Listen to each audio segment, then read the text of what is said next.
میں جہاں کہیں بھی تھی وہاں سے ہی گاڈ سے پرارتھنا کر سکتی تھی۔ چرچ یا پادری کو اس سب میں انوالو کرنے کی ضرورت نہیں تھی۔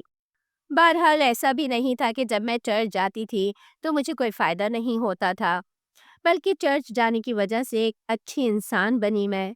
میرے اندر لوگوں کی مدد کرنے اور اچھا انسان بننے کی صلاحیت پیدا ہوئی۔ میرا اخلاق اور کردار اچھا ہوا تھا۔ کہانی کو تیزی سے آگے بڑھاتے ہوئے میں پچھلے سال کی بات کروں گی کہ جب مجھے یہاں دبئی آئے 13 سال ہو چکے تھے اور رمضان کا مہینہ آ گیا۔ میں نے سوچا کہ میں نے یہاں دبئی آ کر کیا کیا؟ دبئی والوں سے کچھ بھی تو نہیں سیکھا۔ نہ ہی میں نے عربی بولنی پڑھنی سیکھی، نہ میں نے اسلام کے بارے میں کچھ نالج حاصل کی۔ آخر کار میں اتنے سالوں سے ان لوگوں یعنی مسلمانوں کے درمیان رہ رہی ہوں، پھر بھی یہاں رہ کر کبھی کچھ پوچھنے یا جاننے کی کوشش بھی نہیں کی۔ تو کیوں نہ میں اس رمضان میں روزے رکھنے کی کوشش کروں؟ اس چیز کا تجربہ کر کے دیکھتی ہوں کہ دن بھر بھوکا پیاسا رہنے سے کیا حاصل ہوتا ہے۔ بس یہی سوچ کر میں نے پچھلے سال روزے رکھنے شروع کیے اور یہی میرے اسلام کی طرف سفر کا آغاز تھا۔ میں نے دن بھر بھوکا پیاسا رہنے کو ایک چیلنج کے بطور لیا، کیونکہ میں سمجھتی تھی کہ سارا دن ایسے گزارنا آسان نہیں ہوگا۔ اس سال رمضان المبارک میں روزے رکھنا میرے لیے اس وجہ سے بھی زیادہ بہتر ثابت ہوا کہ میں پچھلے 8-9 سال سے اپنے عیسائی مذہب سے مکمل طور پر ڈسکنیکٹ ہو چکی تھی۔ بہرحال میرے لیے سب کچھ بہت ہی شاندار تھا اور میں نے اس رمضان المبارک کو بہت زیادہ انجوائے کیا۔ صبح صبح اٹھنا، گاڈ کی عبادت سے دن شروع کرنا، سحری کرنا، دن بھر صرف گاڈ کے لیے بھوکا پیاسا رہنا اور پھر شام کو افطاری، یہ سب نہایت امیزنگ تھا، اتنا کہ میں بیان نہیں کر سکتی۔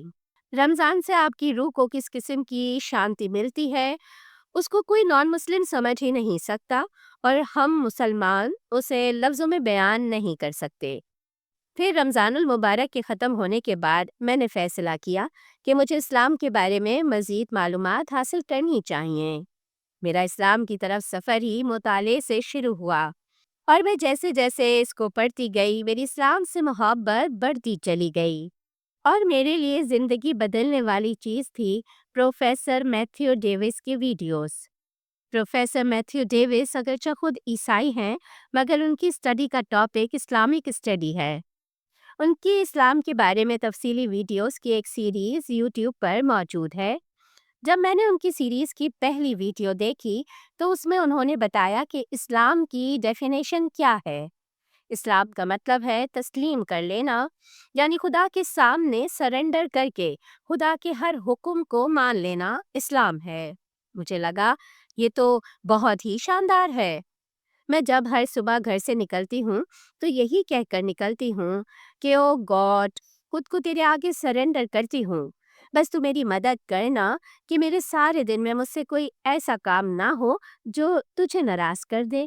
انہوں نے بتایا کہ اس ڈیفینیشن کے مطابق تمام انبیاء علیہ السلام نے ایک مذہب کی طرف لوگوں کو بلایا ہے، اور وہ مذہب ہے اسلام۔ یعنی ہر نبی کا یہی پیغام تھا نا کہ خدا کے سامنے سرنڈر کر دو، یہ سرنڈر کرنا ہی تو اسلام ہے۔ پھر پروفیسر میتھیو نے اسلام کے 5 بنیادی ستونوں کے بارے میں بتایا، جن میں سے پہلا ہے خدا پر ایمان لانا، کہ وہ ایک ہے اور کوئی اس کا شریک یا ہمسر نہیں، اور محمد صلی اللہ علیہ وآلہ وسلم اللہ کے نبی ہیں۔ میں نے کہا، اوہ، یہ تو میں ہی ہوں۔ میں ایک خدا کو بھی مانتی ہوں اور محمد صلی اللہ علیہ وآلہ وسلم کی بھی عزت کرتی ہوں کہ وہ اللہ کے نیک اور برگزیدہ بندے تھے۔ میں نے ہمیشہ سینس کی پرارتھنا سے انکار کیا ہے۔ میں تو ہمیشہ سے گاڈ کی عبادت کرتی آئی ہوں۔ پھر انہوں نے بتایا کہ اسلام کہتا ہے کہ آپ کا مقدر اچھا ہے یا برا، جو بھی ہے سب اللہ کی طرف سے ہے۔ میں نے کہا، میں بھی تو بچپن سے اسی عقیدے کے ساتھ بڑی ہوئی ہوں کہ زندگی میں جو بھی اچھے یا برے حالات آتے ہیں وہ اللہ کی طرف سے ہیں۔ پھر اسی طرح انہوں نے انبیاء پر ایمان اور آسمانی کتابوں پر ایمان کی تفصیل سمجھائی، تو یہ بھی 100% میرے عقیدے کے مطابق تھا۔ عیسائیت میں بھی ہم آدم علیہ السلام سے لے کر نوح، ابراہیم اور موسیٰ علیہ السلام پر اور ان نبیوں پر نازل کی گئی کتابوں پر ایمان لاتے ہیں۔ اس کے علاوہ چیریٹی کے بارے میں میرا عقیدہ تھا کہ صرف پیسے دے دینا ہی چیریٹی نہیں ہوتا، بلکہ اگر آپ کسی کو اچھا مشورہ دے دیں، کسی کام میں مدد کر دیں، کسی پریشان انسان کے چہرے پر مسکراہٹ لے آئیں تو یہ بھی چیریٹی ہے۔ پروفیسر میتھیو ڈیوس نے بتایا کہ اسلام کا ایک اہم رکن چیریٹی یعنی زکوٰۃ یا صدقہ بھی ہے۔ پھر انہوں نے نبی کریم صلی اللہ علیہ وآلہ وسلم کی حدیث کو کوٹ کر کے بتایا کہ کسی کی طرف مسکرا کر دیکھ لینا بھی صدقہ ہے۔ پھر اسی طرح مرنے کے بعد والی زندگی اور جنت جہنم پر ایمان، وہ بھی میرا بچپن سے عقیدہ تھا۔ اس طرح وہ جیسے جیسے اسلام کی تفصیلات بتاتے چلے گئے، مجھے محسوس ہونے لگا کہ یہ تو 100% میں ہی ہوں۔ وہ مختلف لیکچرز کی ایک پوری سیریز تھی۔ جب میں نے وہ ساری سیریز دیکھ لی تو میں نے سوچنا شروع کیا کہ کیا میں مسلمان ہوں، کیونکہ انہوں نے اسلام کے بارے میں جتنی چیزیں بتائی تھیں وہ سب کی سب میرے اندر پہلے سے تھیں، سوائے نماز اور حج کے۔ یعنی میں نے نماز کبھی نہیں پڑھی تھی اور حج نہیں کیا تھا، باقی ساری تو میں مسلمان ہی تھی۔ میں نے ایک مرتبہ خود سے پوچھا کہ کیا میں اسلام قبول کرنے کے لیے تیار ہوں؟ میرے اندر سے میری آتما نے کہا، ہاں میں تیار ہوں، باقی ساری چیزیں تو پہلے ہی ہیں، صرف 5 وقت نماز پڑھنی ہے، یہ کوئی اتنا بڑا ایشو نہیں۔ جس اللہ نے ہمیں خوبصورت زندگی اور اتنی ساری نعمتیں عطا فرمائی ہیں، اس کا تو اتنا حق بنتا ہے کہ سارا دن سوائے عبادت کے کچھ اور کام نہ کیا جائے۔ پھر یہ 5 مرتبہ تو بہت ہی کم ہے۔ اس کے بعد صرف ایک چیز کی کمی رہ گئی تھی، وہ تھی حجاب یعنی پردے کا حکم۔ پردے کے حکم کے بارے میں مغربی ممالک میں عام سوچ پائی جاتی ہے کہ اسلام میں پردے کا مطلب ہے عورتوں پر جبر، ظلم، زبردستی۔ حالانکہ یہاں دبئی میں رہ کر میں نے 14 سال میں دیکھا کہ جو مسلمان عورت حجاب لیتی ہے وہ اپنی مرضی، اپنی خوشی سے لیتی ہے، اور جو نہیں لیتی وہ ایسے ہی آزاد گھومتی ہے، اس پر کوئی جبر نہیں کرتا۔ میں یہاں تمام کرسچنز سے کہنا چاہوں گی کہ ننس جو سر پر اسکارف لیتی ہیں، ڈھیلے ڈھالے لباس پہنتی ہیں، اپنا جسم کور کر کے رکھتی ہیں، کیا وہ جبر نہیں ہے؟ اگر وہ جبر نہیں ہے بلکہ خدا کا حکم ہے تو مسلمان عورت کے لیے یہ خدا کا حکم کیوں نہیں ہے؟ کیا یہ عورت کی آزادی کے خلاف نہیں ہے کہ آپ اسے اس کی مرضی سے حجاب نہ لینے دیں؟ میں نے اسلام میں عورتوں کے حقوق پر تفصیل سے پڑھا۔ حضرت خدیجہ رضی اللہ تعالی عنہا اپنا بزنس چلا رہی تھیں، وہ اپنی ٹریڈنگ کمپنی کی CEO تھیں اور محمد صلی اللہ علیہ وآلہ وسلم ان کے امپلائی تھے۔ حضرت خدیجہ نے محمد صلی اللہ علیہ وآلہ وسلم کی شرافت اور ایمانداری کو دیکھ کر ان کو شادی کے لیے پروپوز کیا تھا۔ کیا ہم آج بھی تصور کر سکتے ہیں کہ کتنی کرسچن لڑکیاں اپنی مرضی سے کسی لڑکے کو شادی کے لیے پروپوز کر سکتی ہیں؟ بہرحال اسلام میں عورتوں کے حقوق ایسا ٹاپک ہے کہ میں 3 گھنٹے بھی ویڈیو بنا دوں تو اس بارے میں ہر پہلو کو کور نہیں کر سکتی۔ میں نے ہر پہلو سے اسلام کا جائزہ لیا کہ میرا دل کہہ رہا تھا کہ یہی میرے لیے پرفیکٹ دین ہے۔ تو بس یہی میرے اسلام قبول کرنے کی کہانی تھی۔ کوئی راتوں رات ڈرامائی تبدیلی نہیں تھی۔ جو میں 15 دن پہلے آپ کو نظر آ رہی تھی تو تب بھی میں مسلسل اسلام کو پڑھ رہی تھی اور سمجھ رہی تھی، اور اب آپ مجھے اسلام قبول کرنے کے بعد مکمل حجاب کے ساتھ دیکھ رہے ہیں تو یہ وہ فیصلہ ہے جو میں نے 1 سال اسلام کو پڑھنے کے بعد بہت سوچ سمجھ کر کیا ہے۔ جس دن میں نے کلمہ شہادت پڑھا تھا اس دن میں رو رہی تھی۔ میرے آنسو ایسے بہہ رہے تھے جیسے کہ آنسوؤں کے ساتھ ساتھ میری آنکھیں بھی باہر آ جائیں گی۔ مجھے اس کی کوئی پرواہ نہیں تھی کہ میں پبلک کے سامنے ہوں اور سب لوگ مجھے دیکھ رہے ہیں۔ وہاں مسجد میں میری دوست عالیہ بھی میرے ساتھ تھی اور بہت ساری انجان عورتیں تھیں جو مجھے گلے لگا کر مبارکباد دے رہی تھیں۔ اس طرح یہ رومن کیتھولک گھرانے میں پیدا ہونے سے لے کر آج مکمل حجاب میں بطور مسلمان آپ کے سامنے موجود ہونے تک کے میری زندگی کے سارے سفر کی کہانی تھی۔